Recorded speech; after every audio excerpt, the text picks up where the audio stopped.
I can hardly believe that the twists and turns of my life could be the plot of a movie. For over 30 years, I thought I had a happy marriage and 3 beloved children. I started my business with a small service station, which has since grown into a convenience store. Although I'm not wealthy, I've managed to live comfortably. However, a few years ago, my world was turned upside down when my 28-year-old son was hospitalized. He is married with a spouse and 2 children, and was recently diagnosed with kidney problems. My wife, Annabelle, whom I affectionately call Annie, and I were deeply concerned about our son's health. The doctors informed us that if his kidney issues persisted, he might need a transplant. Desperate to help our child, the doctor suggested reaching out to family members to find potential donors. Without hesitation, I underwent laboratory testing to make sure I was compatible in case my son needed a transplant. I wanted to surprise the rest of the family with this news, but the test results showed that we were not compatible. Confused, I questioned the doctor about the reasons for this discrepancy, especially since it was my own flesh and blood. I confessed to the doctor that I had drunk several bottles of beer, but made it clear that I did not smoke. Despite the doctor's discomfort, I expressed my dissatisfaction and concern. In the end, the doctor asked me to come to his office for further conversation. I regret to inform you that, according to the test results, you and your son are not biologically related. I apologize for having to tell you this, but it seems there may have been a mistake. My team is currently retesting to confirm the results. When I left the office, I was overcome with despair. He has been my son for 28 years, and the idea that this is not true is difficult to comprehend. I decided not to share this information with Annie yet in case there was a mistake. When she saw me, she knew something was wrong from the look on my face. As I sat in the waiting room with Annie and Gail, thoughts raced through my head. What about Janice, my eldest daughter, or Mandy, the little love of my life? Were they really my children? 26-year-old Janice and 20-year-old Mandy seemed so familiar and, at the same time, distant. I prayed that the doctor's diagnosis would be wrong. It's been 2 agonizing days since we learned the news, and I still couldn't get over it. The possible loss of my son and the uncertainty of his paternity weighed heavily on me. I was anxious, hoping that the doctor would tell me the test results were wrong and my kidneys were in perfect condition. The news turned out to be better for Brad. His kidneys responded positively to the treatment, and it looks like he won't need a transplant after all. Moreover, his body has adapted to the treatment so effectively that he can be discharged in a few days. He will need to monitor his diet, but otherwise, a full recovery is expected. The joy for Brad was palpable among all those present. Tears were streaming down the faces of the women, and Annie was hugging me, relief visible on her face. I haven't revealed the test results to her yet, but I plan to discuss them with the doctor. The next day, I asked Janice, Mandy, and Annie to donate a DNA sample, explaining that this was necessary so that the doctor could quickly prescribe treatment in case any of us had health problems like Brad's. Although Annie was a little apprehensive, she agreed to the test. The others did not hesitate and easily agreed to a simple mouth swab. Janice made sure that her children and husband took a DNA test to prepare for possible problems. The next day, I visited the hospital to hand over all the samples to the doctor. I asked him to analyze all the samples and keep them in the archive so that other family members could contact them if necessary, offering to pay the cost of the tests. I am concerned about the relationship between Janice and Mandy, my daughters. Even though they are already adults, they have always been my children. A few days later, Brad was discharged from the hospital, and he had a week to recover before returning to work. We were all grateful that he didn't need dialysis or a transplant. I tried my best to stay calm during this difficult time. I really wanted to make sure that these girls were really my daughters. Annie kept asking me about my strange behavior, wondering why I looked so detached. In response, I said that our shared experiences and our children strongly influenced my thoughts, which was not entirely untrue. One evening, when I returned from work, I found Annie sitting at her desk, tears streaming down her face as she sorted through some papers. It was obvious that she had received the results of the examination at the hospital in the mail, and my heart was pounding with impatience. I decided to check my kidneys in order to donate them to my son in the future, considering that it is my duty as his father. But the doctor discovered that I am not his biological father. Not knowing the truth, I sent the test results to the girls. Annie informed me that Janice is not my daughter, and Mandy is mine. She was visibly upset when she shared the news with me. Feeling lost and not knowing what to do next, I stood in silence, unable to comprehend what was waiting for me. After 3 decades of marriage, I recently discovered that the 2 children I raised and supported are not biologically mine. While I was looking at Annie, we had a long conversation about our future. We were thinking about whether we should stay together or go our separate ways.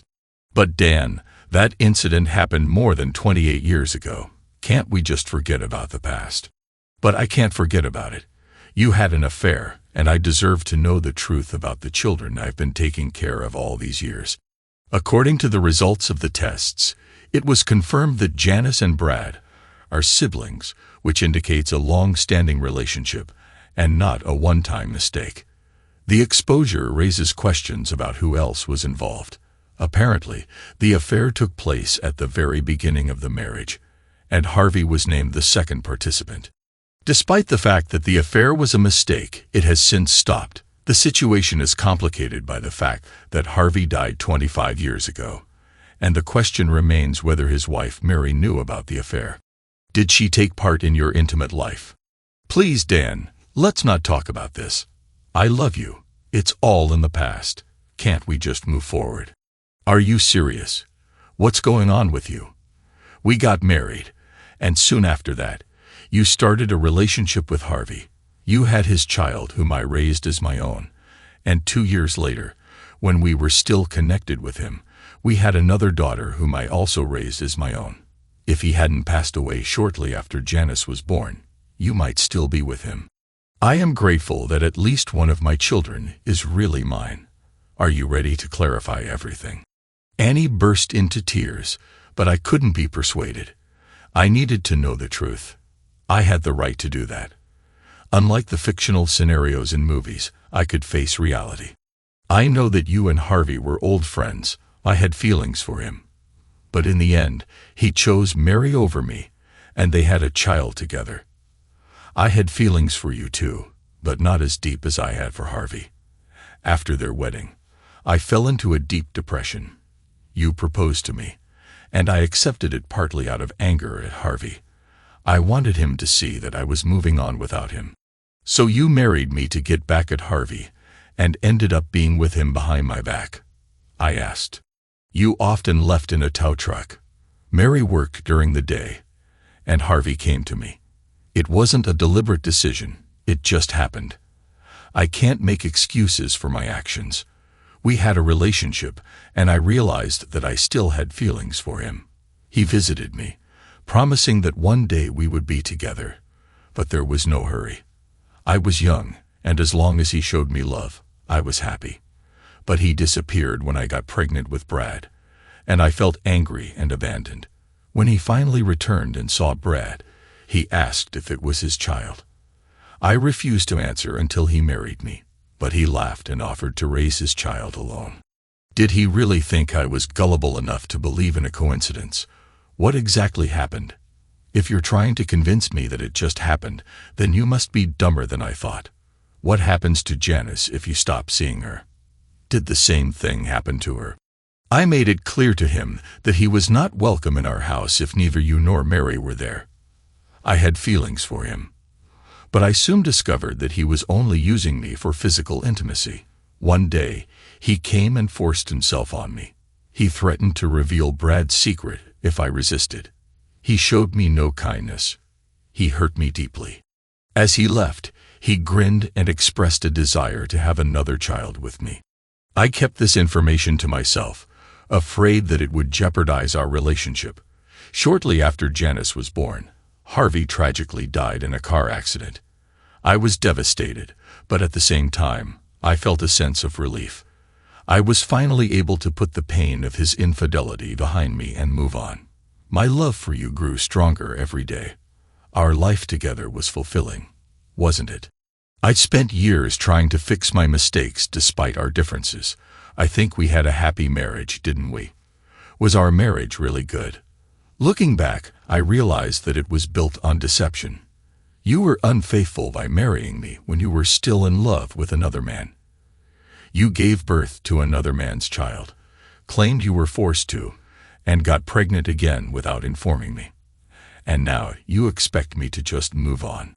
I can't, and I don't want to. I am contacting our lawyer to start the divorce process. Annie begged, "You can't do this.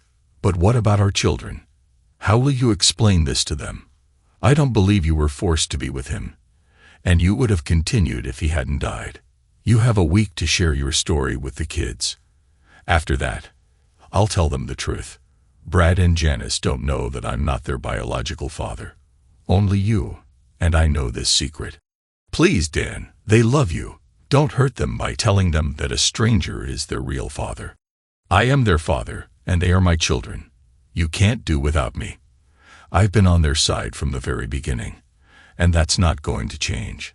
I think we'll stay in this house until everything is sorted out, unless you have someone else in mind. Dan, you know this is inappropriate. The thing is, after 30 years of living together, I still feel like I don't really know you. I'll move my things to the guest room. I can't keep living like this with you." Annie started crying when I got up from the table and began moving my things into the guest room. 2 days later, I got a call from the store and was informed that my wife's car flew over the fence and fell onto the embankment. In their opinion, she exceeded the speed limit and did not manage to turn in time. Unfortunately, she was pronounced dead at the scene. The sheriff asked me if my wife had any problems, to which I replied that as far as I knew, she did not. He said he would classify it as an accident, but would wait for the autopsy report before making final conclusions. I never imagined that now I would have to face all these unpleasant details. Despite loving her, I hated her if such conflicting emotions are even possible. I gathered all the children and told them the news of their mother's death, saying that I would go to the hospital to identify her body. I instructed them to contact several relatives to share this heartbreaking news.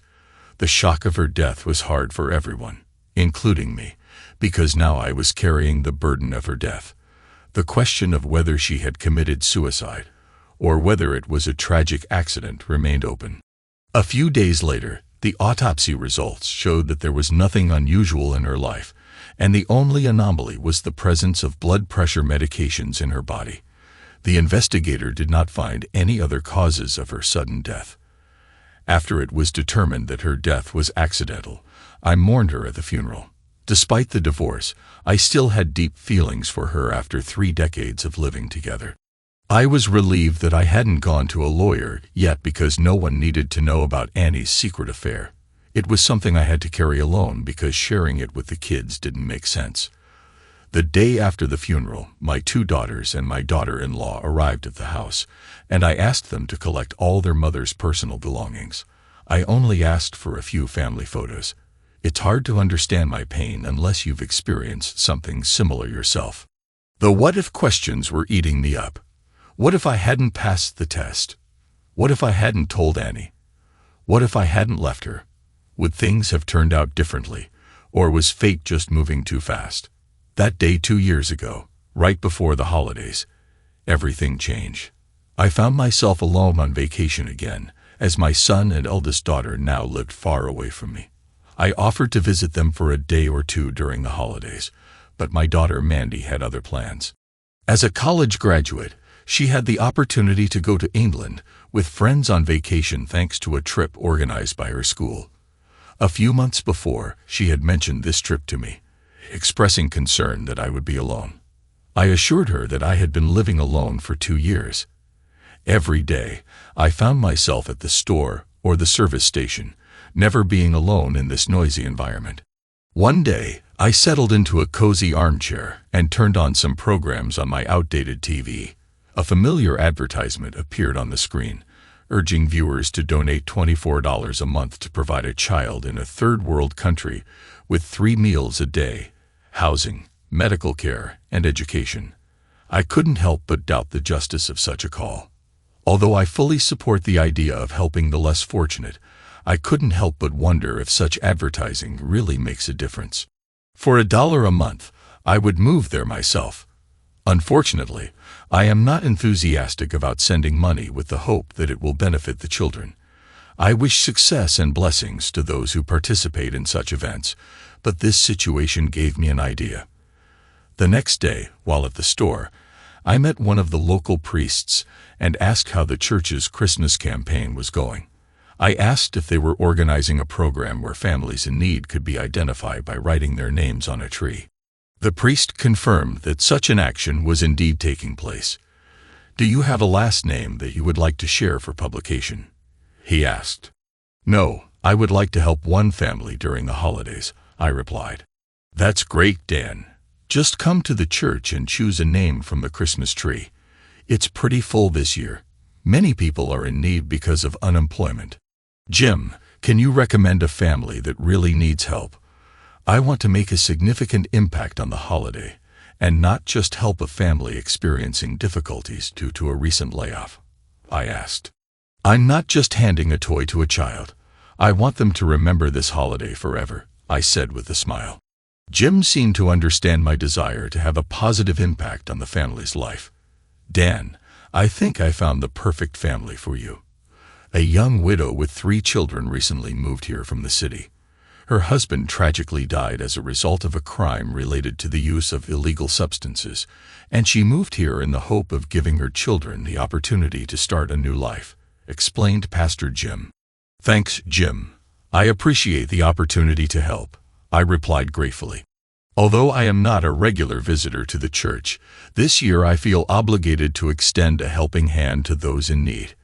I plan to come back later to find out the name of the family in need. When I told Pastor Jim about my reluctance to attend church, he was sympathetic. Although I am not religious, I believe in higher powers. I used to attend church only twice a year, usually on special occasions like weddings and funerals, but I still remember the sermons about the birth and crucifixion of Jesus. Recently, I came across a piece of paper with Carmela Wilson's name on it, which I took down from a tree in the church. Pastor Jim informed me about a widow with 3 children, as well as her address and phone number. He mentioned that she works as a waitress at Joe's restaurant, where I often go. I was sure he was referring to Carmela, a familiar face that I had seen wait tables countless times. Taking a hands-on approach to business management, I decided to drop by the restaurant to make sure everything was going smoothly. When I entered Joe's diner, I noticed the owner, who waved at me affably. We had been friends since childhood, and both owned businesses, which brought us even closer together. Sitting at a table, I observed the quiet atmosphere in the middle of the morning, between breakfast and lunch. Carmela caught my eye and greeted me with a smile, promising to join me soon.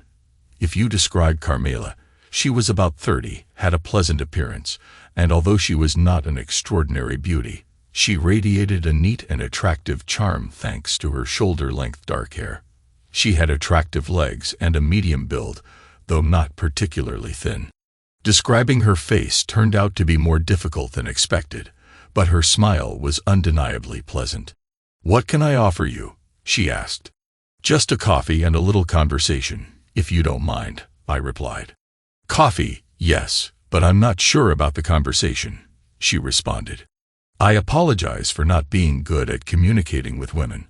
I assure you this is not a flirtation.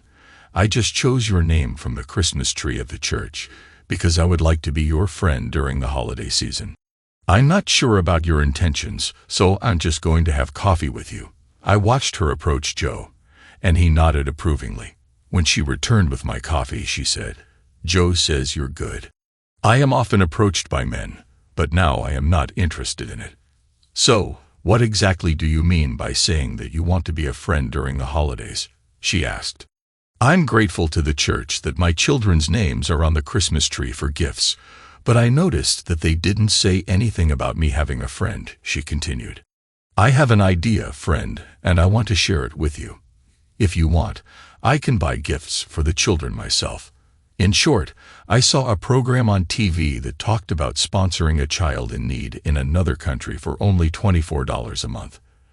This sponsorship will provide the child with food, clothing, education, and housing. I was amazed that all this could be obtained for only $24 a month. Dan, right? She asked. My children consume $24 worth of milk every month. I can barely afford more than that, she said, smiling. Her smile was truly beautiful. I understand everything, I replied. That's why I decided to adopt a family this year, starting with yours. I want to help you with your financial needs ahead of Thanksgiving and Christmas. I want your family to have a special holiday season. I may not be rich, but I can allocate enough funds to help one family. And I chose yours. Are you serious? I was so worried about my children this year. You know my husband. I know, Carmela. He's dead. Let me help you help your children. If you feel like I'm interfering in your life, just tell me, and I'll leave. Why are you doing this? Don't you have a family to help, not an unknown stranger? Well, my wife died 2 years ago. She died in a car accident. Oh, I'm so sorry for you. It's okay, Carmela. I didn't spend my holiday season in the best way, and this year I wanted to make someone else happy. I have 3 adult children. My son is already over 30, and my daughter is about 29. They are both married and have their own families. My youngest daughter recently graduated from college and is going to England for Christmas. None of them are experiencing financial difficulties.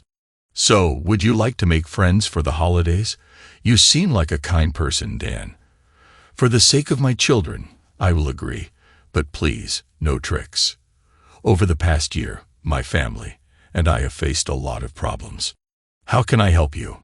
It would be nice to start by replenishing your coffee supply and identifying all your needs. While she was filling my cup, she mentioned that she had to go back to work. She was friendly, but she had things to do. We agreed to meet the next day when she finished her shift. I offered to go out for dinner, but she expressed a desire to stay at home with the children. Nevertheless, she invited me to her house for a chat, and even offered to share a macaroni and cheese dinner with them. How do you like this option, Dan? I'll buy a pizza, and we can eat pepperoni and cheese. Does that sound good? She grinned. It sounds great, but maybe you should get 2 pizzas. My 8-year-old can eat half of one by himself. In the evening, I went to her house and was surprised to find that she lived in the projects. For those who do not know, this is housing provided to those in need by social services or child support services. Although these organizations offer assistance with rent, meals, and other necessities, living conditions may not be ideal. The area was known for being home to drug addicts and other people who were considered undesirable. Despite this, my determination to help Carmela and her children remained firm. When I arrived at her house, I was greeted by her 8-year-old son, a charming and friendly boy. When he asked why I was there, I explained that I was a pizza delivery guy and that his mom had invited me to visit. His face lit up with joy as he exclaimed, "Mom said her friend is bringing us pizza today. We rarely buy pizza at the store." When I entered the house, 2 other children excitedly ran up to me, shouting about the arrival of pizza. A 6-year-old child exclaimed, "Pizza, pizza, pizza. Mommy, the pizzeria has arrived." Carmela came out of the next room, clearly in no hurry to tidy herself up. "Children, where are your manners?" she scolded. "I thought I taught you how to behave when we have guests." "I'm sorry, Mom. We were just too excited," her eldest son replied, looking at me. "We don't have visitors that often. Can we have pizza now?" "Kids, this is Dan, my friend," Carmela introduced. I interrupted. "Carmela, you can call me Uncle Dan or Mr. Dan, or just call me Dan. What's your name?" The eldest spoke first, introducing himself as Mike, 8 years old. Then the second, Mark, aged 6, added, "This is my little sister, Molly." Molly replied confidently, "I know who I am. My name is Molly, and I'm 4 years old. I'm going to be 5 soon. I go to kindergarten, and I'm very smart." The little girl was incredibly kind and strikingly similar to her mother. When everyone gathered at the table to enjoy pizza, I couldn't help but notice the shabby furniture and the lack of things in the room. It was obvious that this family was experiencing financial difficulties. I only managed to catch a glimpse of their kitchen and living room, but it was enough to get an idea of their situation. Despite the outdated TV and poor image quality, the children enjoyed eating pizza and watching cartoons. When I offered to help, Carmela politely declined, insisting that she and her children were doing a great job with everything. This moment took me by surprise. I realized that this family, despite experiencing difficulties, intended to make the most of their circumstances. Although we eat well, my children are often jealous of what other children have, and I can't afford to buy it for them. Our TV has poor image quality, but I bought a basic cable channel so they would have something to watch. We buy used clothes, but my children are grateful for everything they get. They are wonderful children, but I hesitate to buy bicycles or any outdoor equipment because I'm afraid that they will be stolen. Dan, please think about it. Any gift will be highly appreciated by my children. I will do my best to help them in any way I can. Your children are behaving well. Mike, as the oldest, do you think you'd like to go to the new Harry Potter movie on Saturday? That would be great. Mom, can we go please? I think so, but only if you all behave yourselves by the end of the week. Carmela, this also concerns you. Maybe we can grab a bite at McDonald's while we're out. Molly smiled and said, "I love McDonald's. Do they really have Happy Meals and a playground?" "Okay, Molly, if you behave yourself for Mom's sake, we can go there on Saturday," Carmela said with a smile. The children were delighted, and Carmela was beaming. I was proud of myself for bringing them joy, which in turn brought happiness to me. On weekends, we began to regularly take the children to places where they could just have fun. During lunch at Joe's restaurant, I always sat in Carmela's section and began to leave generous tips, about $10 each time. Dan, you really shouldn't do this. All I want is for my children to be happy. That's all that matters to me. Are you sure you don't need the money? She asked. I chuckled. This is wrong, Dan. I mean, I'm definitely going to need the money. To be honest, I feel a little guilty. It seems to me that I'm indebted to you for all the help you have given my children. Maybe I could cook you a Thanksgiving dinner or something.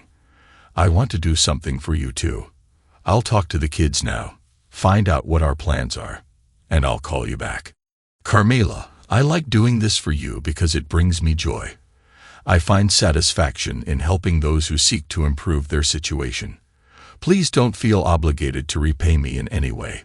Seeing happiness on the faces of your children is a sufficient reward for me. Besides, it gives me great pleasure to see her smile. I noticed that she felt a little uncomfortable, and she quickly looked away. When Mandy came home for the weekend, she asked if there was any news. I shared with her my attempts to help Carmela. Dad, do you think this is a wise decision? After all, you don't know this woman, do you? Dear, the support of other people and the joy on the faces of these children helped me find a new sense of purpose. I really feel satisfied with the work I'm doing. I was talking to Carmela recently, and I'd like you to meet with her and share your thoughts. I understand your concerns, Dad. Carmela and her children really live in a difficult area. That's why I want to help them overcome difficulties and rebuild their lives. Mandy, you will always be my precious daughter. You've turned into an amazing woman, and you don't seem to need my help so much anymore. I feel like I have to help someone else. How about inviting Carmela over so you can meet her and the kids and then share your thoughts with me? Sure, Dad, but I can't promise anything. I will be completely honest with you, without embellishment. Mandy looked a little worried. She was my rock, and always had my back. I think she would have told me the truth. She was like me in many ways, and it was not in her nature to cheat. Last Saturday, I invited Carmela and the kids to my house. Despite the cool weather, I still decided to cook on the grill outside. While I was cooking, I asked Mandy to handle the grilling inside. Carmela arrived in her battered car, and all the children were securely strapped in. When she started to unfasten their seatbelts, Mandy looked at me and said, "Nice car, Daddy," meaning the opposite. I grinned and replied, "What makes you think I'm helping them? What would you say if she drove up in a new car?" "Dad, this is an amazing idea," she said with a smile. Mike and Mark came up to me excitedly. "Hello, Uncle Dan. Do you really live in this huge house?" I introduced the boys to Mandy while Carmela helped Molly out of the car. "Nice to meet you, boys," Mandy greeted them. "My name is Mike. I'm 8, and this is Mark. He's 6. And this baby is Molly, our little sister," Mike explained as Molly got out of the car. 4-year-old Molly came up to me, and I picked her up in my arms. Mandy was watching us closely. "Molly is like a little companion to me," I said. "She, like you, can stand up for her brothers." I grinned. "Carmela, this is Mandy, my youngest daughter, who brings me great pride and joy." As they exchanged greetings, I could almost see their thoughts working. Finally, Carmela smiled at Mandy and said, "I realize this is a little unusual. I understand that you have a lot of questions about me and my purpose here. I've been thinking about the same questions myself. Let's put them aside for now and just enjoy this day together. I will try to answer some of them. Your father, in my opinion, is a very kind man. Take me to the kitchen so we can cook together. Some men think that grilling is a complete meal because they cook meat, but we women know better." Mandy looked at me warmly. "I like her already, Daddy." They exchanged smiles. After that, we all headed into the house. The children were eager to explore the house, and I allowed them to do so on the condition that they stay away from the boxes and don't run around the streets. They enthusiastically went from room to room and then returned to tell their mother about their discoveries. When they asked to watch my big screen TV, I suggested that everyone go to the store together and choose some DVDs to watch. They readily agreed, with Molly asking if she could join them. Carmela intervened, suggesting that Molly stay to help her and Mandy cook, stating that the girls needed to stick together. Molly seemed to know what to do because she turned to me and said, "Uncle Dan, why don't you take the boys and go ahead? I need to help the girls cook." It was quite funny, coming from a 4-year-old child.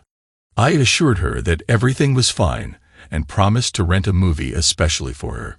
As a result, I took Asterisk, the Little Mermaid Asterisk for her, and she did not stop smiling during the viewing. She even invited Mandy and her mom to join her.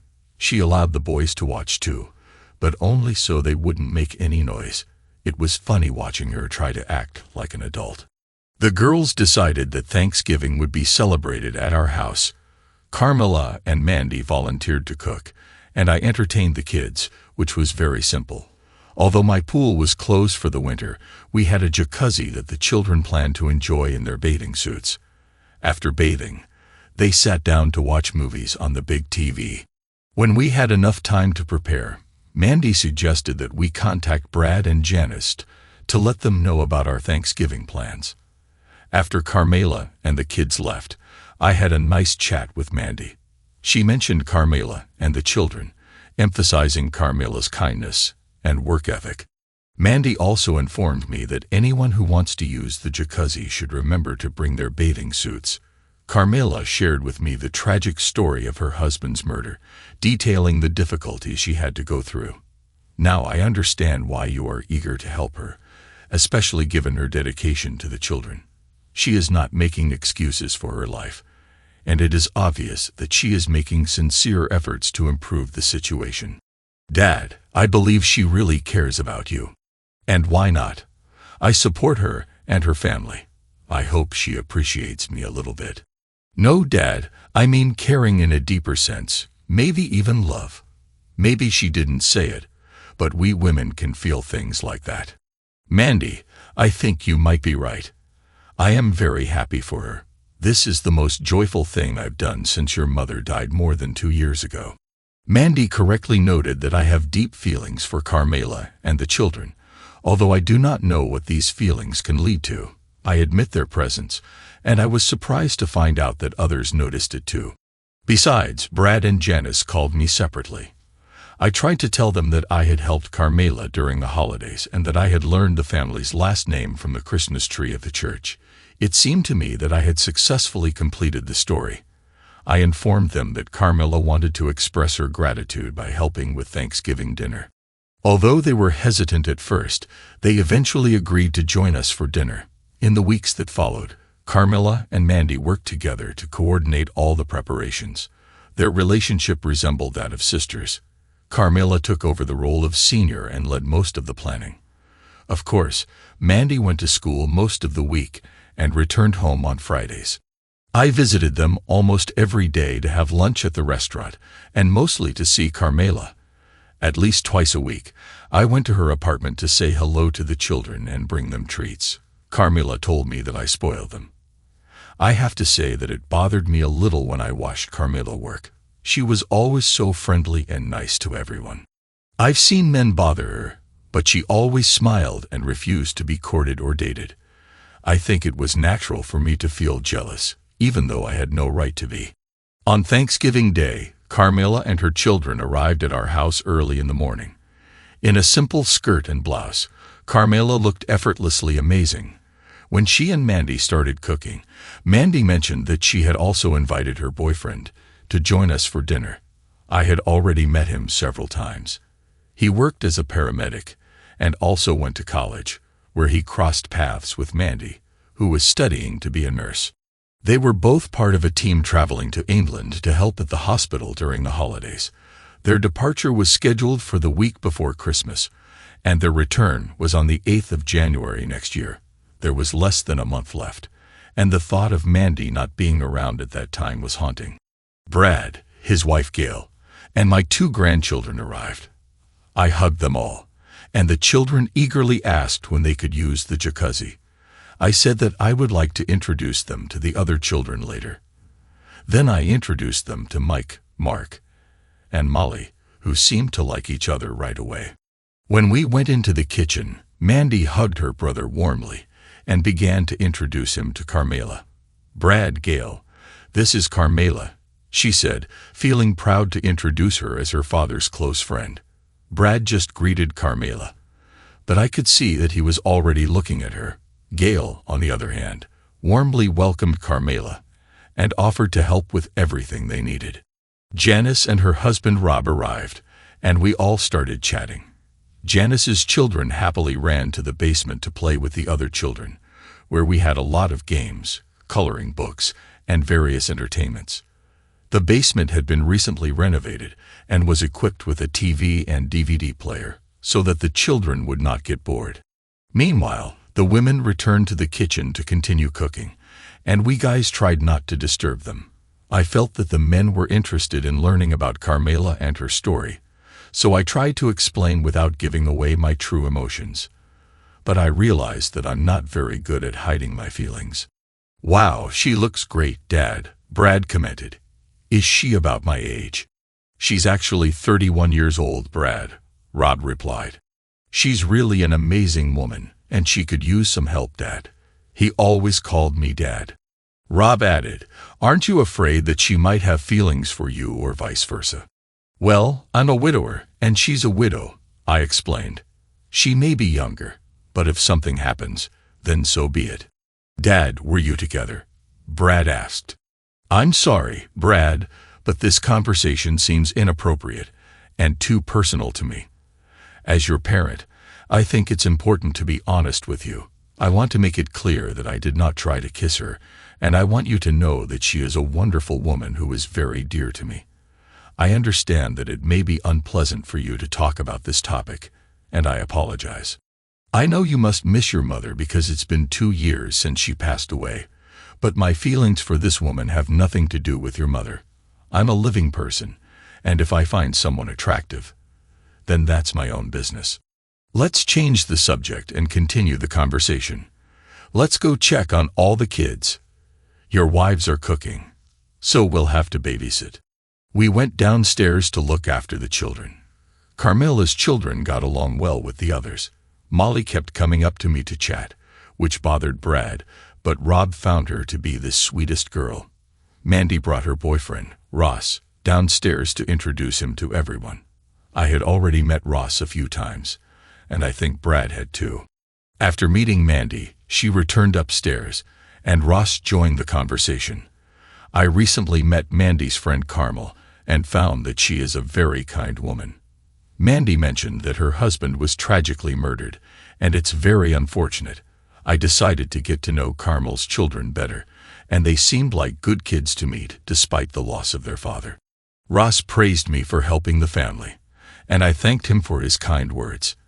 It was lucky that I chose a family in need from the church's donation tree. I wanted to keep my request to Pastor Jim to find a certain family a secret. So Ross, what's new in your life? I guess school and work are both bothering you. Yes, that's right. But in a couple of weeks, we have a trip for work. I'm looking forward to going somewhere and spending time with Mandy, Ross replied. How are you and Mandy doing? Brad asked. Ross glanced at me and then turned back to Brad. I love her, and I'm thinking of proposing to her when we're in England, before Big Ben. Are you letting me propose to her? Ross asked nervously. I reassured him, you don't need my permission. Mandy is a strong and independent woman who can make her own decisions. But if you need my blessing, then you have it. Ross hesitated. Is this a guarantee? Should I ask her? I advised him to wait and find out if she was ready for marriage before asking the question. Ross nodded. I love her, but I want to get a definite yes before asking. We promise to keep your secret, Ross, and we wish you all the best. I sympathized with him because I shared similar feelings, but decided it was better to keep quiet for now. The rest of the day passed without incident. An amazing dinner was prepared, and everyone had a great time.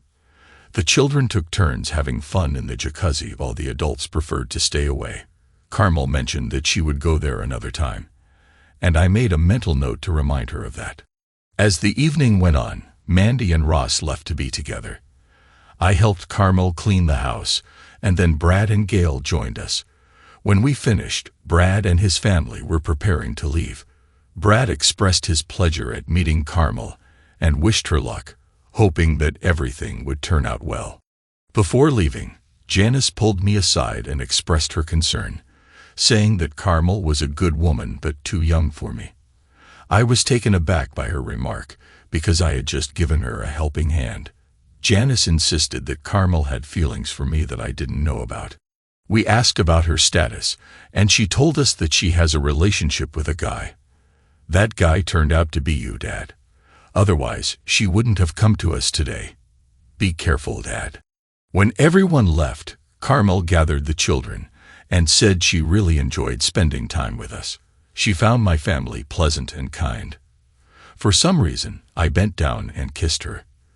The kiss was gentle and long. When we parted, there were tears in her eyes. You shouldn't have done that, Dan.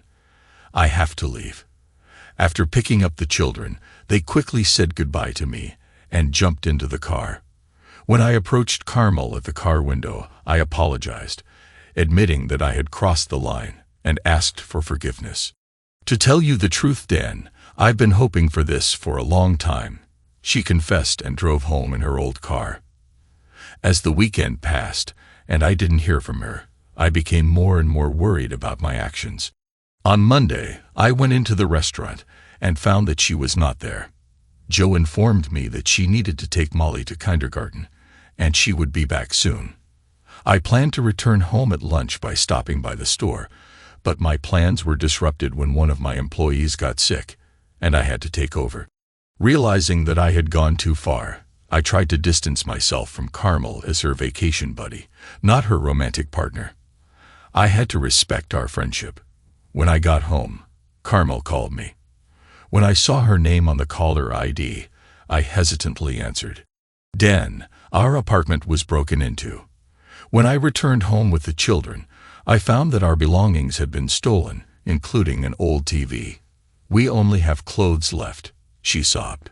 Feeling lost, she called the police and wrote a statement. It was suspected that the thief was looking for things to sell for illegal substances. Despite the fact that we had nothing of value, everything we had was taken away. It hurt to hear her cry.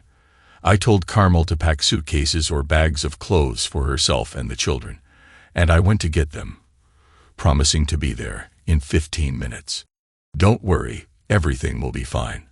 I promise. It's all right, Carmel. I'm glad you called me, I said, comforting her. Now go pack your things. I'll be there soon. I quickly got in the car and drove to Carmel's house to pick her up and the kids. Molly was crying and expressing her fear, but I assured her that everything would be fine. I promised to take them all to my house. Carmel looked at me in surprise. I thought you were just going to take us to a motel for the night, she said.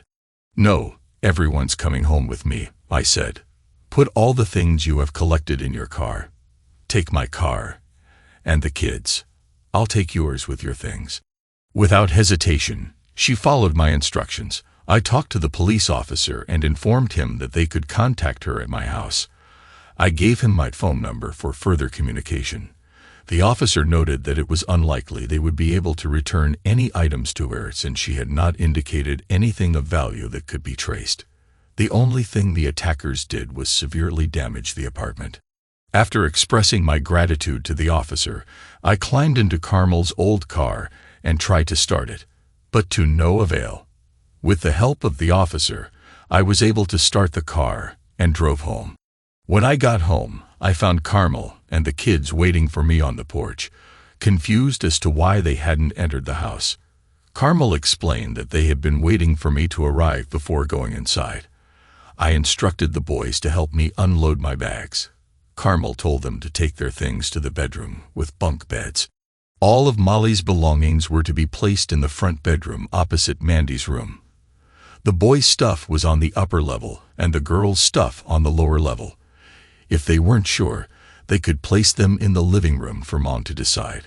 Carmel instructed. Molly, could you help the boys and make sure they do everything right?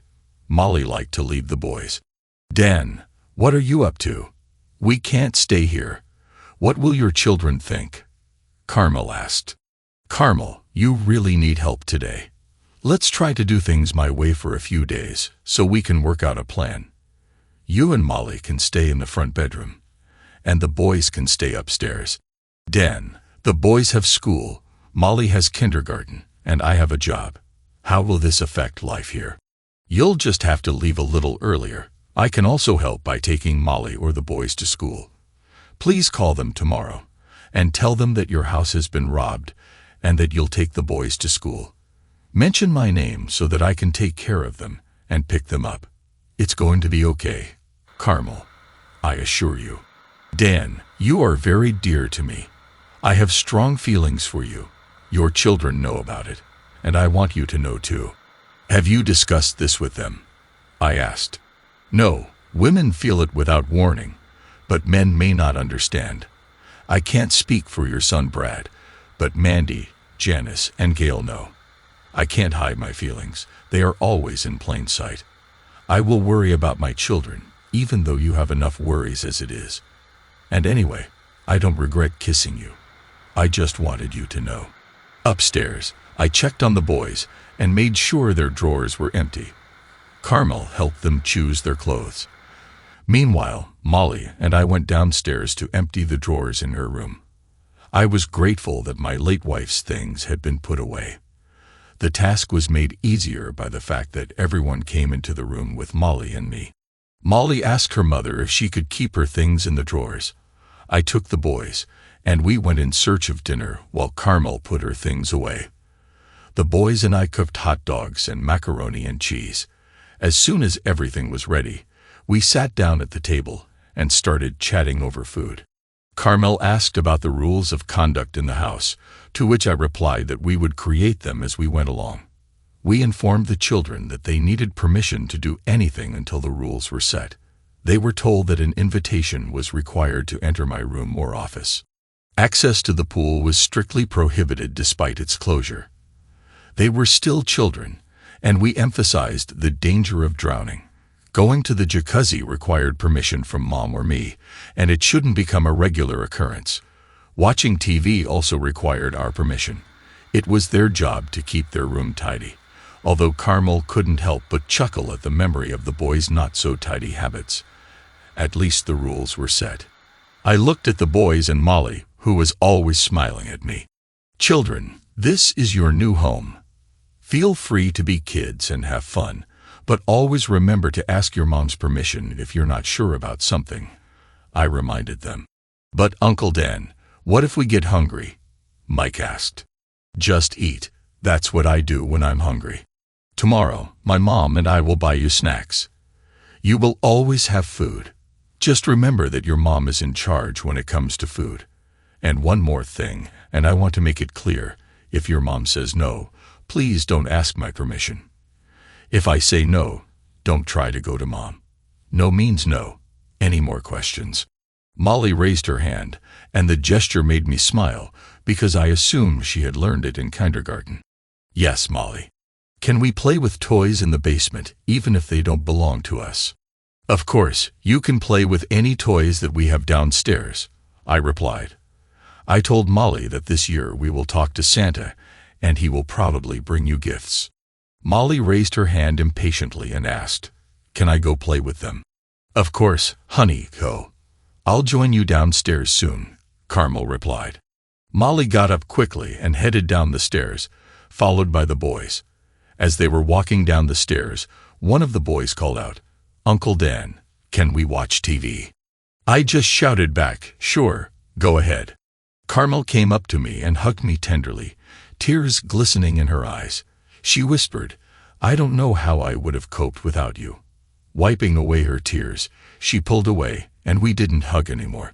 I realized that I needed to say something comforting but not too serious or joking. Taking her hands in mine, I assured her, "I will always be by your side." Changing the subject, I suggested, "Let's go see how the kids are doing."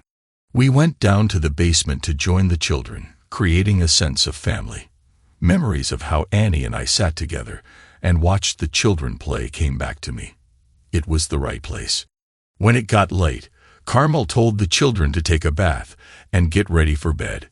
Since the spacious house had 3 bathrooms, she directed the boys to the bathroom upstairs, while Molly was allowed to use the main bathroom on the ground floor.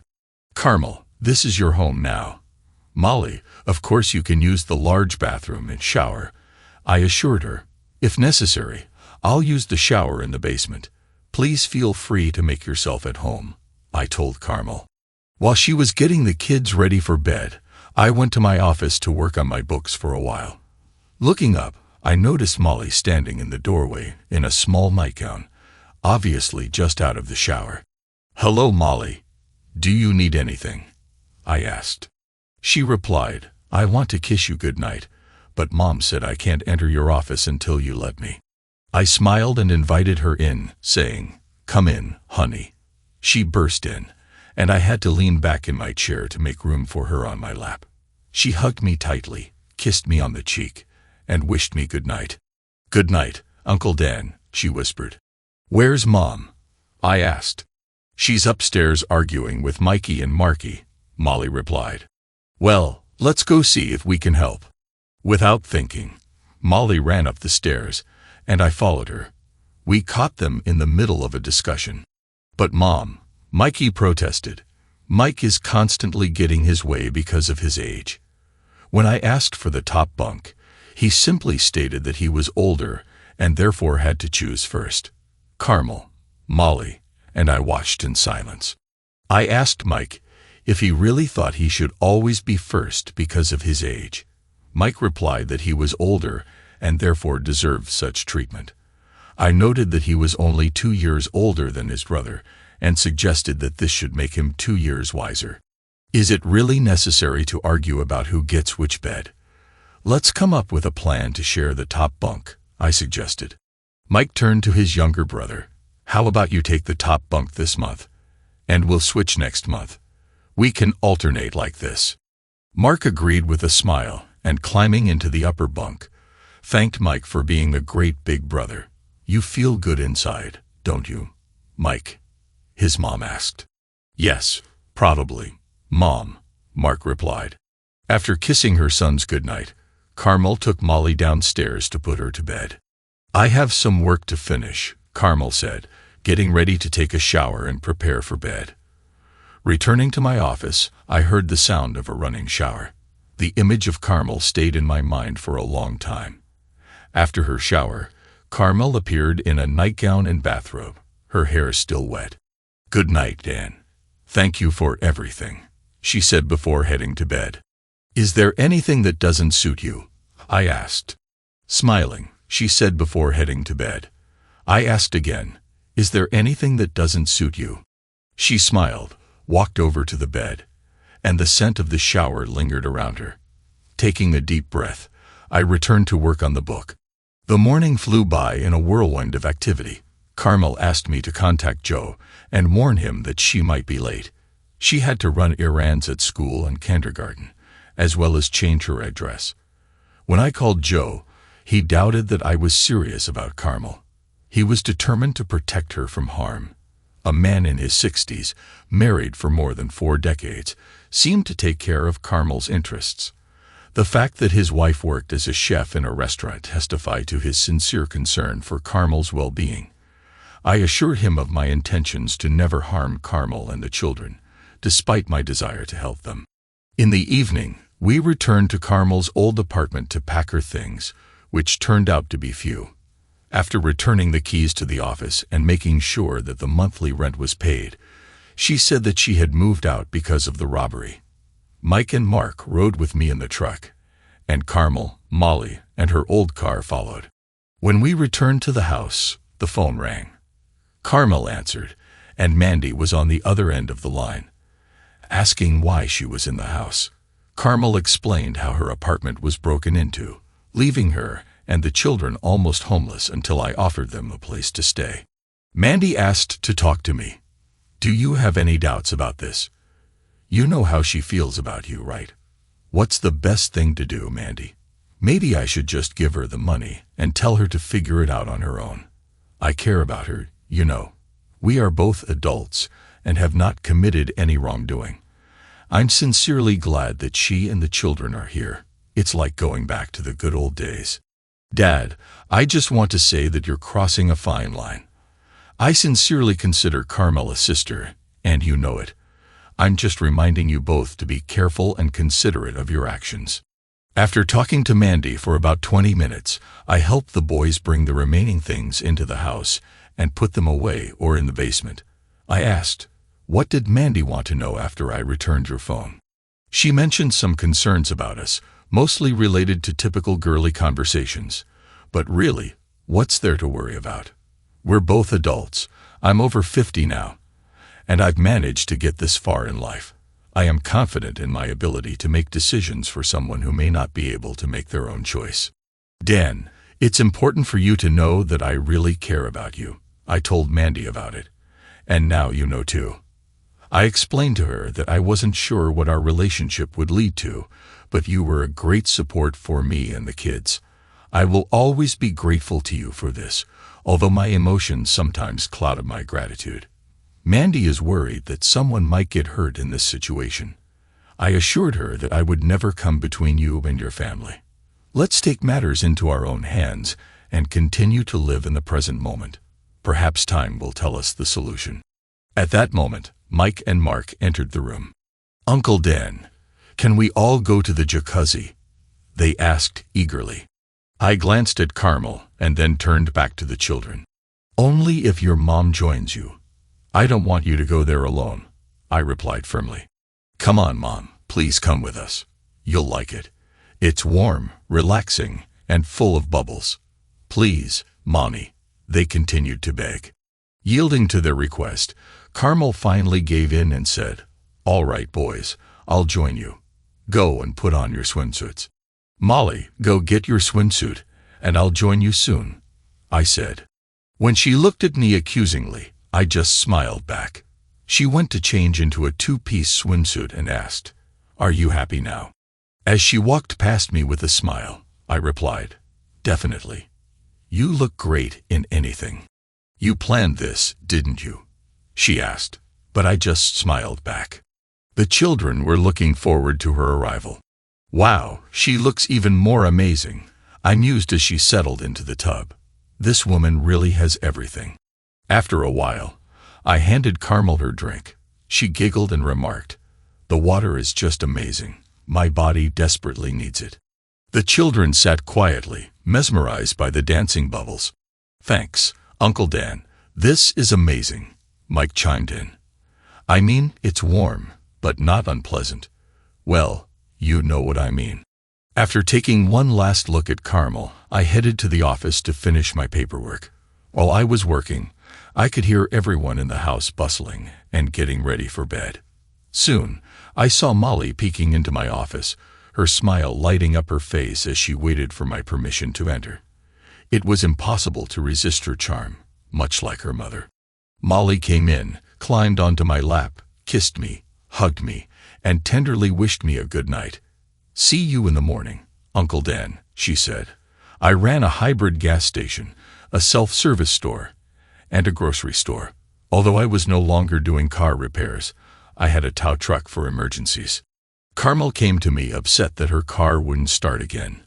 Annoyed by the constant problems with her car, I quickly sent a tow truck to pick her up from the diner. Upon arrival, I noticed two men who offered to help her with the battery and were clearly trying to flirt with her. Carmel later informed me that she had rejected their advances. I had to pick her up when the tow truck pulled up. The two guys with her retreated, looking at Carmel. I thanked them for helping my fiancé, but assured them I would handle everything myself. This seemed to bother them, and they hurried away. I hooked Carmel's old car up to the tow truck, and she climbed in. Since the truck was elevated, I couldn't help but notice her long legs. Once inside, she slowly adjusted her dress. "Thanks for coming, Dan," she said. "I promised I would always be there for you. And I'm doing it," I replied. When someone else offers to help you, I have conflicting feelings. On the one hand, I want others to see how wonderful you are. But on the other hand, it bothers me when people show interest in you. "I didn't mean anything bad, Dan." "I know," she answered. "Besides, I have no complaints against you. Do you remember how you introduced me to those guys as your fiancé? Why did you say that instead of answering?" I just walked away and headed for the dump. "What are we doing here, Dan?" she asked, looking at the old car. "I'll give you a couple $100 for this pile of junk. You've already suffered enough with it. Take out your personal belongings and put everything in this garbage bag. We'll figure it out later." She shrugged her shoulders. "We'll talk later," I replied. "We need to hurry to get the kids on time." She quickly packed all her personal belongings into the truck, including shoes and children's toys. They signed a contract of sale and received $300 for the car. We took Molly's car seat and drove home. I opened the garage door and told Carmel she could drive my old car. It was only 8,000 miles in and 4 years old. I bought it with the money I got from Annie's car insurance after the accident. Needless to say, her car was wrecked. I usually drove a truck, so the car was rarely used. She put Molly's car seat in the car and went to get the kids. When I returned, I informed the children that they had a new car that was significantly superior to their mother's old one. I urged Carmel to get behind the wheel, arguing that they needed something better. And this was a good car. I also offered to leave the car in my name and keep paying for insurance to save money. Carmel expressed concern about their relationship and asked what would happen if they broke up or if she left. "Oh no, I was just thinking about what I would do with the car if you decided to kick us out," she said. "Oh, Carmel, I didn't want you to think I was leaving." "I'm sorry," I said. "It's unbelievable that our first fight was over this silly car. Carmel, I swear I will always provide you with a car. If you want, I can even put it in writing. I was just worried about your safety in that old car. I want you to be safe and stay by my side." I was shocked when she came up to me and kissed me. Molly noticed, looking at her brothers and announcing, "Mom just kissed Uncle Dan." Carmel explained to the children that it was a thank you for letting them take my car. She clarified that the car now belonged to her, not Uncle Dan, since he gave it to her. Then, Carmel surprised everyone by giving Uncle Dan another quick kiss. "Okay, it's time to get ready for dinner," I announced. "Are you cooking, or are we all going to McDonald's in Mom's new car?" McDonald's was chosen by unanimous decision, and everyone shouted in agreement. On Friday, I ended up at the store while Carmel was busy with work. Suddenly, my children Brad, Janice, and Mandy came up to me. "Daddy, we need to talk to you. Can we go to your house for a while?" Their words were more of a demand than a request. "Of course, let's go home. I'll be there soon. Just let me in," I replied calmly. I had a feeling that I knew what the conversation was going to be about, and I was ready for what awaited me when I arrived home. Entering the house, I found my 3 children gathered in the living room. It seemed Brad would be the one to talk about Carmel and her children. "Brad, it took you 2 hours to come here for this conversation." "I can only imagine why," I said, feeling annoyed. "What did Carmel do to make you dislike her so much?" Brad quickly explained, "It's not that I don't like her, Dad. It's just that one moment you're helping her, and the next, I noticed your car wasn't there anymore and figured you'd given it to Carmel. As your children, I consider it my duty to explain what's bothering me." Mandy stood up confidently, shaking her head at Brad's accusations. "This is nonsense. You may believe it, but I know Carmel better than you do. She would never betray Dad like that. I really think she loves him, and the feeling is mutual. My main task is to support Dad and Carmel, not listen to your doubts, Brad. If you weren't my son, I would have knocked you off your chair. Let's talk about how Carmel got into the house. What do you think I should have done, Brad? Give her money? Or maybe I should just avoid her and make it clear that her problems are her own business." "Dad, are you saying that you've never been with Carmel?" Janice asked. "No, Carmel and I haven't been intimate, at least not yet," I replied. "And anyway, it's none of your business what we do. But now I'm thinking about making an offer to Carmel," I said. "What?" Brad exclaimed. "Dad, you barely know this woman. She has a lot of baggage, plus 3 children." "Dad, I have to be on Brad's side in this matter," Janice added. "Carmel is closer to my age. Isn't she too young for you? Look, we're all grown up now. The 3 of you have practically grown up. I found the woman I love. I have a spacious house that I'm ready to share with a beautiful woman and her 3 children. Why are you so against it?" I asked. "Okay, Dad, imagine this scenario. You and this woman love each other and want to be together. She has 3 small children. Do you really want to start over and raise 3 more children?" Brad challenged. "I love these kids. I enjoy playing with them the way we used to play. Brad, Molly hugs me and sits on my lap just like my girls did when they were little. These are wonderful children, and I believe I can have a positive impact on their lives." "Dad, you're too optimistic. These children are not yours. They are not your biological relatives. Can you imagine how you will take care of and raise these children for the next 20 years? Janice questioned. "What do you think about this, Janice?" I asked. "Dad, I'm not sure. I love you, and you will always be my father. But can you handle raising someone else's child?" Janice responded. "Let me put it another way. If I weren't your father, would you love me all your life? You've known this for as long as you can remember. Do you see me as your father or someone else in this role?" This is a bit of a hypothetical question, but considering that you supported me financially and raised me, I would consider you my real father, Janice said. As for the upbringing of Carmel's children, this is a separate issue. I'll be right back. I want to share something important with you. I went back and collected all the DNA test results that were done for us. When I returned, I tried to explain some of this to the children. My mom and I kept some secrets from you, and we had no intention of revealing what I was going to show you. It might be a mistake to show you this now, But the situation with Carmel's children has become insurmountable. I cherish these children very much and think I could be a good father to them. I handed each of them copies of their and my DNA results. "Dad, what is this?" Janice asked. "These are the results of Brad's and your DNA test," I explained. "It shows that you are both siblings. You have the same biological parents. And here are Mandy's results, with some differences in the marked blocks. This suggests that you and Brad most likely have only one parent in common." Upon hearing this, Mandy burst into tears. "I'm sorry, Mandy, but here's my DNA. I am not the biological father of either Brad or Janice," I said firmly. There was stunned silence in the room as everyone took in the shocking revelation. "It's impossible. You've always been my father," Brad exclaimed in disbelief. "Is that why you asked me about my father, Dad?" Janice said. "Now I know the truth. You are my father no matter what the tests say," she said defiantly. "You will always be my father, and I love you very much. I came here today to express my concern about Carmel.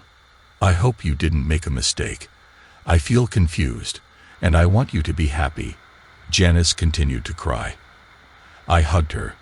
Mandy joined us with tears in her eyes. "Brad, could you share with us the story of our biological father and tell us how long you've known about it?" I asked.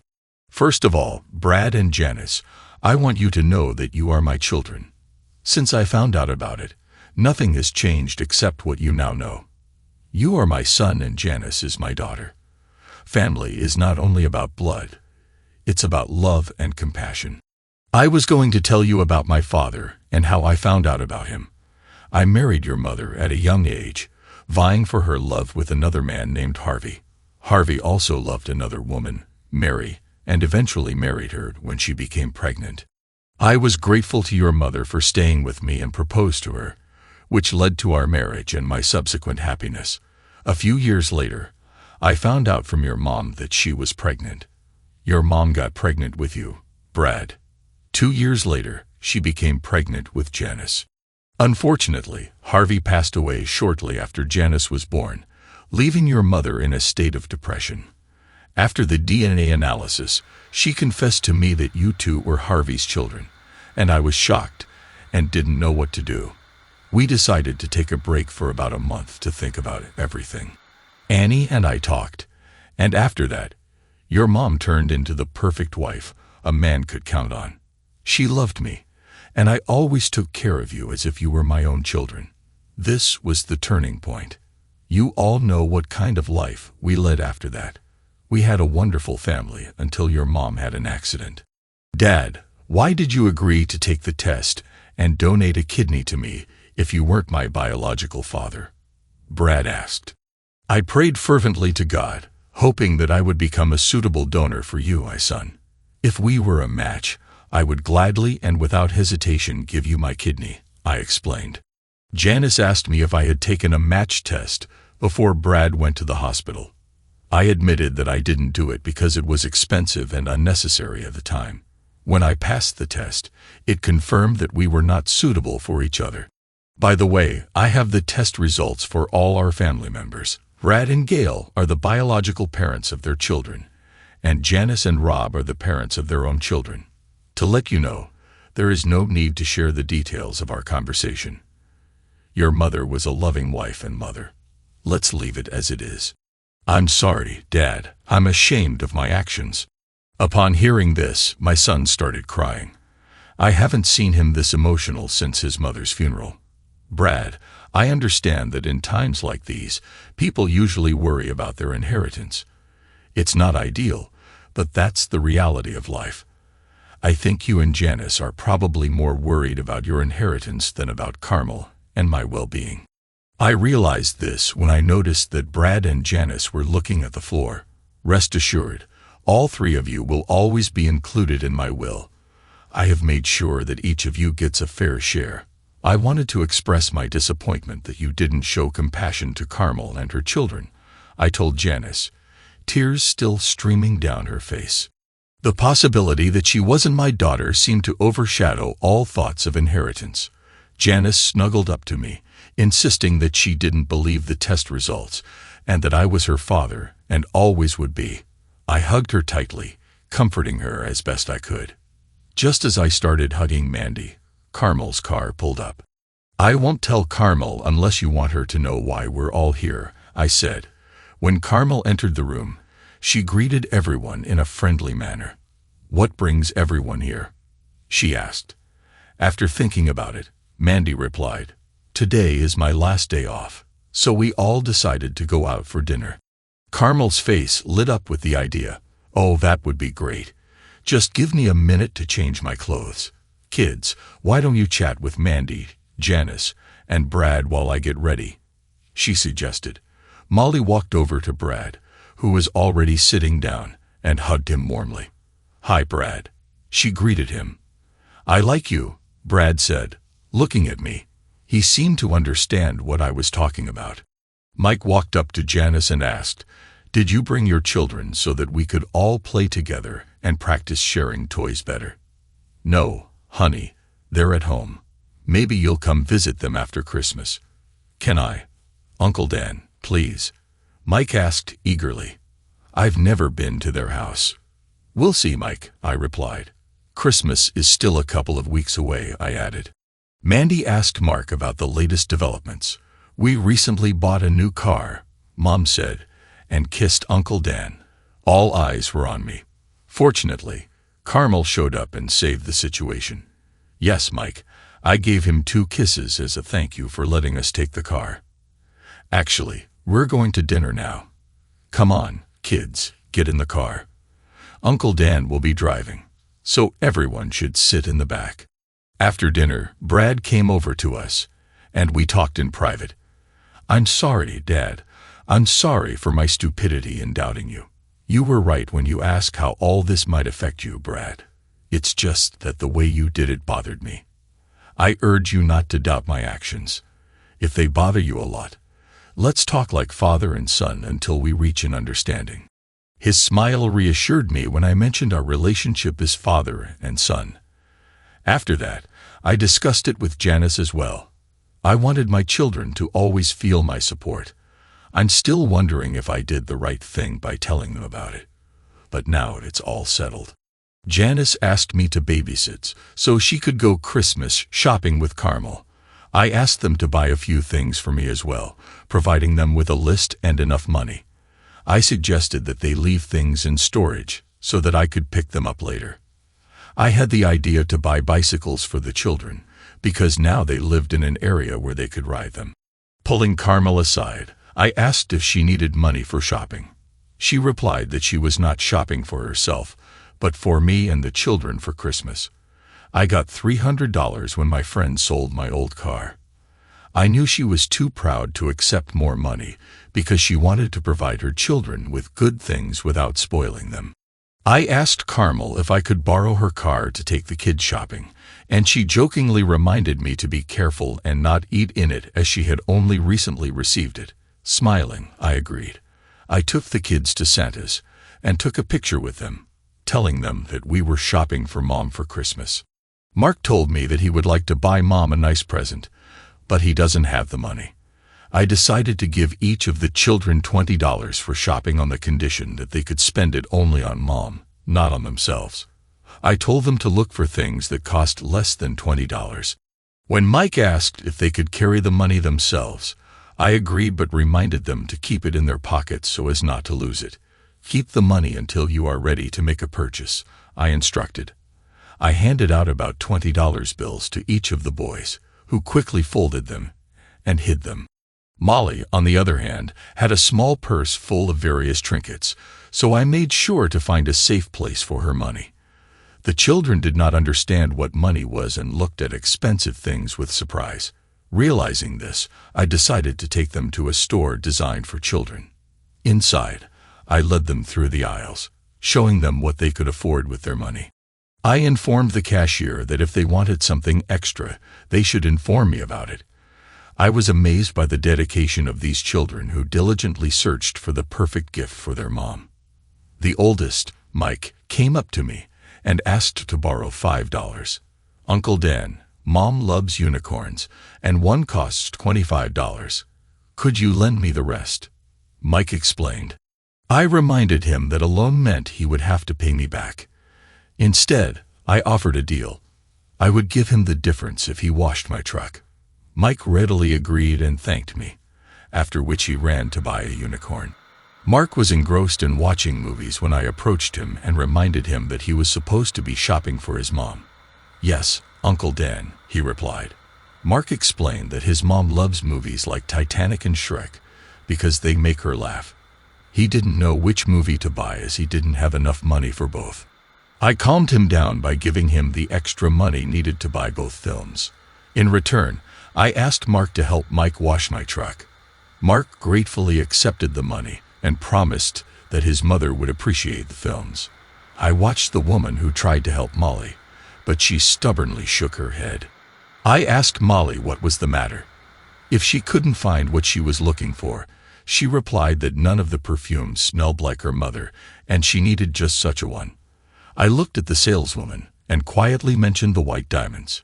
She tactfully informed me that the girl had only $20, and the perfume with white diamonds cost $50. I offered to tell her about the special offer for the bottle at which it can be purchased for $20. Hello, Molly, the saleswoman greeted, holding out a bottle of perfume. Does this remind you of your mom? Molly sniffed and exclaimed, Yes, he smells just like her. Do I have enough money? The saleswoman calmed her down. You're lucky. This is our last bottle, and its price is $20. Molly grinned and reached into her purse for the money. With her purchase in hand, we went to visit Santa. I stood and held a bunch of presents while the kids chatted and posed for photos with Santa Claus. When they were done, I suggested that everyone choose a gift for Mandy, who was going to England. I've already paid for her trip as a Christmas present, I said. The children readily agreed to help, and I took them to the luggage department and waited until one of the boys noticed the suitcases. Here they are, Uncle Dan, he exclaimed. Thanks, boys, I replied, pretending to be grateful for their help. I need a set of 5 items, I said. The boys quickly found a set of 5 pieces of luggage. I want to help, Uncle Dan. What can I do? Molly asked eagerly. Honey, you can choose a color for Mandy. Choose a color that you think she'll like, I replied. Molly walked over to the set, which was bright pink in color. The boys informed her that there should be 5 parts in the set, but there were only 3 pink ones. After searching, Molly finally found a dark blue object. The boys said there were 5 parts in it and decided to buy it. Fortunately, there were only 3 pieces in the pink set. After stopping by the burger joint for lunch, they went home with their shopping. Upon entering the house, the children asked where they could hide their mother's gifts. They handed them to Molly, who offered to put them in the study. She told them to put Mandy's luggage on her bed so she could see it when she returned. They also chose a Christmas card for Mandy, and each of the children signed it with their own hands. Molly reminded them that the gift would be from all of them. When Mandy returned, the boys told her to go to her room. When she entered the room, she saw the luggage and a postcard from the children. They were all grinning mischievously at her. Mandy hugged and kissed each of them, expressing gratitude for the caring gift. The following weeks passed quickly as we juggled work and the children's school assignments. We bought a Christmas tree and decorated it with decorations. For the first time in 3 years, I had a Christmas tree. The holiday season was truly magical when the children were around. After Mandy left for England, we planned to visit Janice and Brad on the 26th, the day after Christmas. Despite the hectic preparations for the holiday, the evenings were filled with joy. Every evening, the 5 of us gathered in the living room to watch Christmas shows together. That's how I wanted to spend this season. I went shopping and picked out some gifts for Carmel. I also gave her a gift certificate to the women's stores so she could treat herself to something special. I visited a jewelry store and bought an engagement ring for her. Also, as a special gift, I bought an amazing red satin and lace nightgown. Christmas morning came, and the children were absolutely delighted. The boys eagerly ran downstairs, exclaiming that Santa had come and left many gifts under the tree. I told them to check their stockings, and I made coffee myself. Watching the joy and happiness on Carmel's face that morning, as well as seeing the 3 children, was a truly wonderful moment. Every time one of the children unwrapped a gift, Carmel was delighted. She got her favorite movies from Mark, a unicorn from Mike, and perfume from Molly. When Molly mentioned that the perfume was the last bottle, and she just had enough money for it, Carmel looked at the $50 price tag, then at Molly, and smiled. Carmel also surprised me with some wonderful gifts. I didn't expect her to buy me anything, but everything she gave me was so caring and sweet. She mentioned that Mandy had informed her of my preferences and tried to buy what she thought I would like. There were 3 postcards on the Christmas tree, one for each of the children. I hid a bike for each of them somewhere in the house, and they were given clues to find them. The joy on their faces when they received their first bicycles was priceless. Molly already had a bike, so I bought accessories for her to make it more comfortable. I also bought wheels for Mark, even though I knew he wouldn't use them like his older brother. While the children were playing with their new toys, I gave Carmel a large box of nightgowns. Carmel admired it. "It's amazing. What motivated you to buy this?" I handed her a small package attached to it. When she opened it, tears welled up in her eyes. When she saw the ring inside, I got down on one knee and asked her to marry me. Overwhelmed with emotion, she hugged me tightly. "Why, Dan? Why?" she asked through her tears. "Because I love you, and these past 2 months have been the happiest of my life.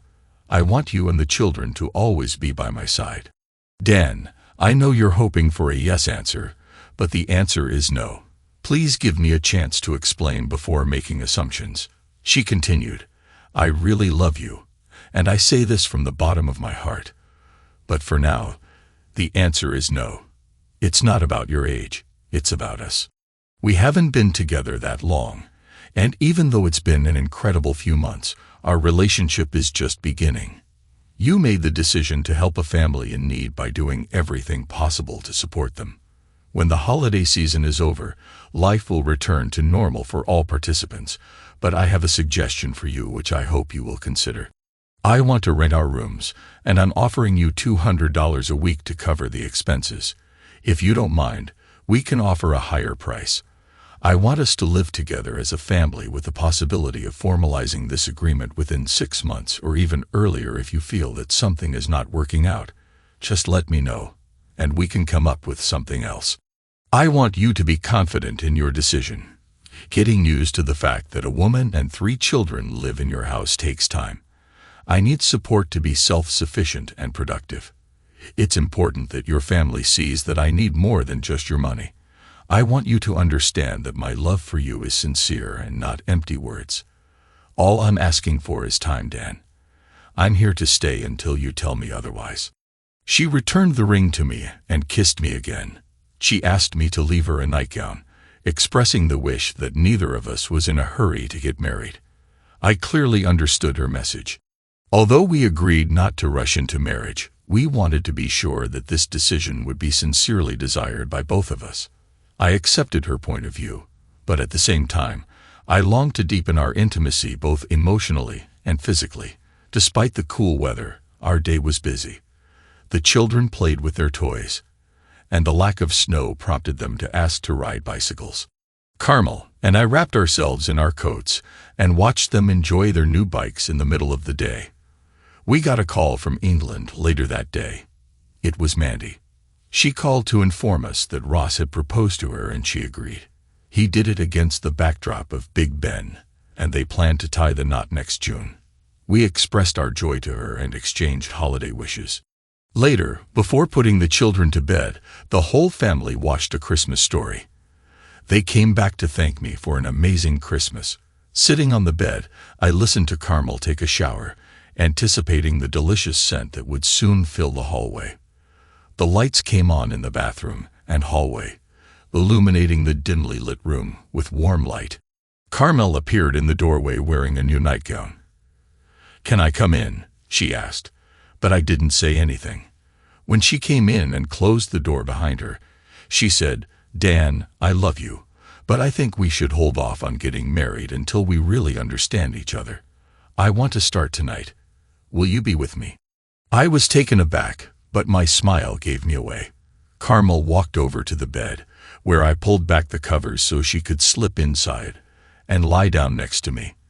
The only light in the room was a reading lamp, which I kept turned on to look at the woman who had occupied all my thoughts for the past 2 months. The night was unforgettable, but when I woke up in the morning, she was no longer with me. I tiptoed quietly into her room and found that she and Molly were sleeping peacefully. I went to the kitchen and started making coffee. After everyone got up, we had a hearty breakfast, and the next day, we went to visit Janice and her family for a grand Christmas dinner. Brad and his family were also present at the gathering. We exchanged gifts, and I was pleasantly surprised to see that they had bought gifts for Carmel and the children. In turn, Carmel bought gifts for Brad and Janice's children. Mandy told Carmel that we usually only buy gifts for children, not adults. Brad explained that Gail had seen the sweater and thought it would look good on Carmel. The conversation turned to Christmas and the gifts that everyone was looking forward to. Janice then turned her attention to the upcoming wedding, which made Brad give me a curious look. I realized that he was interested to know if I had proposed to Carmel. Later, he came up to me and apologized once again for his previous behavior. "Dad, have you proposed to Carmel?" he asked. "Actually, yes," I replied, but she refused. "What? I can't believe it. I thought she loved you, Dad," he exclaimed. "What happened?" I explained that she thinks it's too early for me to rush into marrying a woman with 3 children. She wants to make sure that I'm making the right decision. Moreover, she wants to contribute money to the household. She doesn't need handouts. She needs a loving relationship. That's what we're going to do, give ourselves time. "Wow, Dad, I've never met a woman like that," Brad exclaimed. "Dad, I know it sounds stupid after all I've said, but don't lose her. She's a special woman." "Time, Brad. We'll just give her time. It's been a long time since Carmel and I became a family. We established the order in which we cooked and opened a joint checking account. I was putting $400 a week into it, and Carmel was putting $200. This account was used to pay for utilities and food expenses. We agreed to discuss any major purchases before they were made, although this was not necessary yet. I often stopped by Joe's place during my lunch break, but I always left early so Carmel could join me for a few minutes. Our relationship was very similar to that of a married couple. We rarely quarreled and spent intimate moments as often as we could. I fondly remembered our first dip in the jacuzzi and was grateful for the effective filter we installed. Carmel has always been the best when it comes to closeness, perhaps due to the deep love I felt for her, which undoubtedly strengthened our bond. The only obstacle we faced was when Mandy stayed home on weekends, and we needed her to look after the kids while we spent time together. Although Mandy likely noticed this, she never talked about it. As time passed, Mandy's wedding was approaching, and she asked Carmel to be her bridesmaid. The gesture brought tears to Carmel's eyes, and she said she had never felt such a connection with friends and family before. Initially, Mandy wanted Molly to become her flower girl, but eventually chose one of her nieces for the role. The days leading up to the wedding were filled with chaos as Mandy had just graduated from college and was busy organizing the wedding, with her friend acting as a bridesmaid. Fortunately, the weather improved, and I was able to open the pool to relax a little while Mandy and Carmel were busy preparing for the wedding. I found solace in watching the children play in the pool. It was a convenient distraction, allowing me to reflect on my relationship with Carmel. As the wedding day approached, I loved these children very much and felt their love for me in return. I had a plan to surprise Carmel at the wedding, but it took several gifts for it to come true. Carmel and I hadn't discussed the details of the wedding since Christmas, so I hoped everything would go smoothly on Mandy's wedding day. I wore a tuxedo because Brad and Rod were part of the wedding celebration. Janice and Gail also participated in the ceremony. Everyone was dressed to the highest standard. The wedding was about to begin, and Carmel was going to be busy as a bridesmaid. I got some free time and eventually started talking to Carmel's kids. I invited them to sit with me when the wedding ceremony started.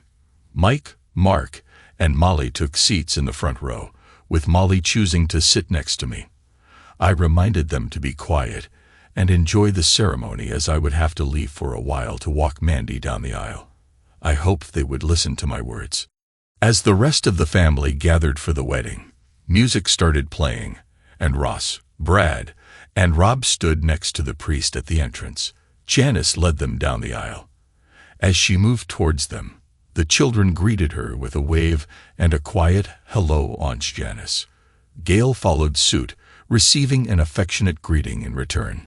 When their mother walked down the aisle, the children exclaimed with even more enthusiasm, "Hello, Mommy. You are very beautiful." Carmel smiled and asked them to calm down a bit. She was followed by a flower girl and a ring bearer, Janice and Rob's children. The children kept waving at them, and both families were smiling. The music changed, and Mandy walked down the aisle with me. Tears of joy flowed down our faces as we reached the entrance to the church. Molly's voice rang out, exclaiming, "Aunt Mandy looks like a princess." Laughter rippled through the crowd, and I saw the delighted grin on Mandy's face. It was the perfect compliment. Taking a step back, I sat down and looked up to see my family looking at me with love and support. At the ceremony, I was surrounded by the most important people in my life. Janice, my daughter; Gail, my sister-in-law, whom I cherished as my own; and my beloved Carmel, who held a special place in my heart. Looking around, I saw my baby girl exchanging vows with her future husband, standing next to my son, Brad, and my son-in-law, Rob. My 2 grandchildren, who were a ring bearer and a flower girl, attended the ceremony. My other 2 grandchildren sat with their grandparents, completing our loving family. At that moment, I felt truly blessed and grateful to have such a wonderful family. Each of them holds a special place in my heart. During the reception, the children stayed close to each other so that everyone could look after them. After we finished eating, the dancing started. As I was looking around the room, Carmel appeared and, taking my hand, invited me to dance. "I love you, Carmel," I whispered. "I love you too, Dan," she replied, surprising me. "Are you sure, Carmel? Is that what you really want?" I asked. Carmel assured me, "Yes, Dan. I really mean it," and she kissed me in front of everyone, a rare public display of affection for us. Usually, our kisses were private. The evening passed as usual, and now it was time to throw the bouquet. All the unmarried women eagerly gathered around, and Brad invited Carmel to join them since she wasn't married. Feeling a little awkward, Carmel headed for the dance floor. When the countdown reached 3, Mandy threw the bouquet directly at Carmel, causing some of the girls to playfully scream. After that, Mandy sat down, and Ross took off her garter, eliciting applause from the men present. When Mandy's thigh was exposed, the single men were asked to take the garter and put it on the leg of the woman who caught the bouquet. Carmel was the one, no doubt. I was in the audience when Ross handed me the garter, apologizing that it belonged to his father-in-law. All eyes were on us, especially on Carmel, as I knelt down to put the garter on her leg. When I reached her hip, I stopped, taking out my wedding ring from my pocket. Already down on one knee, I asked, "Carmel, I've been waiting for this moment for another 6 months, surrounded by our loved ones. I have a question for you. Will you marry me?" There was silence in the room. Everyone was waiting for her answer. Suddenly, Molly came forward, looking at her mother with tear-stained eyes, urging her to say yes. Overwhelmed with emotion, Carmel confessed her love and willingness to spend her whole life with me. The audience burst into wild applause when Carmel accepted the offer. Mandy and Carmel hugged, tears streaming down their faces. It seemed that not a single eye in the hall remained dry. When I approached them, I realized that my own eyes were filled with emotions, and I bent down to kiss my future wife. We are happily married. Carmel left her job at Joe's Diner to help run the gas station and the store. Her presence was welcomed by everyone, as she brought a sense of family to the work. Molly affectionately calls me Dad, and the boys sometimes switch from one name to another, perhaps to confuse their new friends. Reflecting on my life, I wonder how my family's life would have turned out if I had found out about Harvey many years ago. I also think about what would have happened to my family if Annie hadn't tragically died in that accident. Life is a delicate thing, and one mistake at the very beginning can change the course of the future indefinitely. Now, as I sit on the couch with my new wife, these thoughts haunt me while my new family is playing on the floor. We hug and watch TV together. Today we decided to watch a love story. Mark gave Mom Titanic for Christmas, and we're all going to enjoy it together. Well, except for Molly. She always falls asleep halfway through. Thanks to everyone who took the time to listen to today's stories. If you enjoyed it, please consider liking and subscribing if you haven't already. Feel free to share your thoughts on the events in the comments below. Take care.